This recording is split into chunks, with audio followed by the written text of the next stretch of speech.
Hey everyone, welcome back to Chem Story. Today we're going to talk about a really important reaction in organic chemistry, radical halogenation of alkanes. This is a process where we add halogens like chlorine or bromine to simple hydrocarbons. It makes these molecules more reactive and way more useful in synthesis. We'll look at how carbon radicals are formed and go through the mechanism step by step to see how halogens interact with alkanes. By the end of this lesson, you'll understand not just how this reaction works, but also why it's such a big deal in organic chemistry. Let's get started. Before we dive into the mechanism, let's start with the basics, how carbon radicals are formed.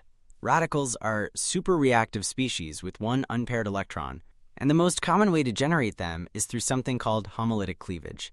That's when a covalent bond splits evenly, so each atom gets one electron.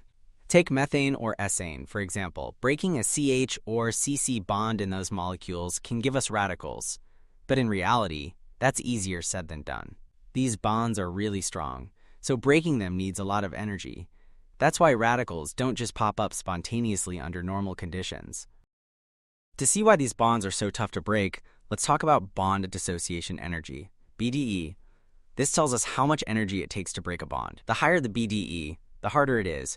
For example, the CC bond in ethane takes about 368 kilojoules per mole to break, and the CH bond in methane?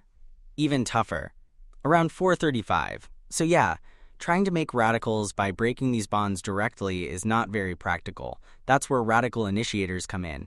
These are compounds that break apart more easily and help start radical reactions. Halogens, peroxides, and AIBN are three common types, and we'll go through each one. Let's start with halogen molecules. Halogens like Cl2 and Br2 are some of the simplest radical initiators. When you shine UV light on them, or heat them up, the bond between the two halogen atoms breaks, and it breaks evenly. That gives you two halogen radicals, and these guys are extremely reactive. They can kick off a radical chain reaction right away. But halogens aren't the only way to make radicals. Another really important type of initiator is peroxides, and they work a little differently. Peroxides have a weak bond between the two oxygen atoms. That bond breaks pretty easily when you heat them, giving you oxygen-centered radicals. These radicals are actually really important in polymer chemistry. They help start radical chain reactions that link monomers into long chains. And then we've got AIBN, a synthetic initiator that shows up all the time in synthesis problems and even on exams. Let's take a closer look at that next. AIBN stands for azobis-isobutyronitrol, but don't worry, you don't need to memorize the full name. What's important is how it works. When you heat AIBN, it breaks down and releases nitrogen gas. At the same time, it forms two carbon-centered radicals. It's a clean and efficient way to generate radicals. And here's a tip. AIBN is often used together with tributyl tin hydride. This combo shows up a lot in synthesis problems, so it's worth remembering. Now let's see how all of this plays out in an actual reaction, using chlorine as an example. Let's look at a classic example, the reaction between methane and chlorine. When these two react, you get CH₃Cl. This happens through a radical chain mechanism, and there are three main steps: initiation, propagation, and termination. We'll go through each one, step by step. The first step is initiation. This is where the radicals are formed. When chlorine molecules absorb energy, either from UV light or heat, the Cl-Cl bond breaks. And since this is homolytic cleavage, each chlorine atom takes one electron. That gives us two chlorine radicals, superreactive and unstable. These are the species that kick off the whole chain reaction. Once radicals are formed, we move into the propagation step. This is where the reaction keeps going, kind of like a loop. First, a chlorine radical grabs a hydrogen from methane.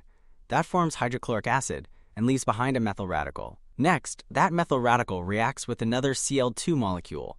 It forms chloromethane, CH₃Cl, and regenerates a chlorine radical. And because the chlorine radical gets reused, the cycle keeps repeating as long as there's still methane and chlorine around. Eventually, the reaction reaches the termination stage. This is when the radicals run into each other and form stable molecules, and that stops the chain.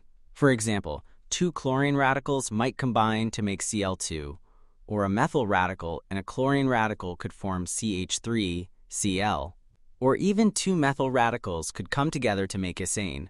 Once radicals are removed like this, the reaction slows down and eventually stops. Now let's put it all together. Since radicals are just intermediates, they show up and disappear during the process. They don't appear in the final reaction equation. So what does that look like? Step 1. A chlorine radical takes a hydrogen from methane.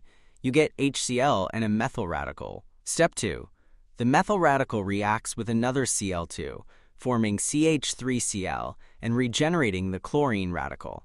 If you add those two steps together, the radicals cancel out, and the overall reaction is methane plus chlorine gives you chloromethane and hydrochloric acid. And that's it.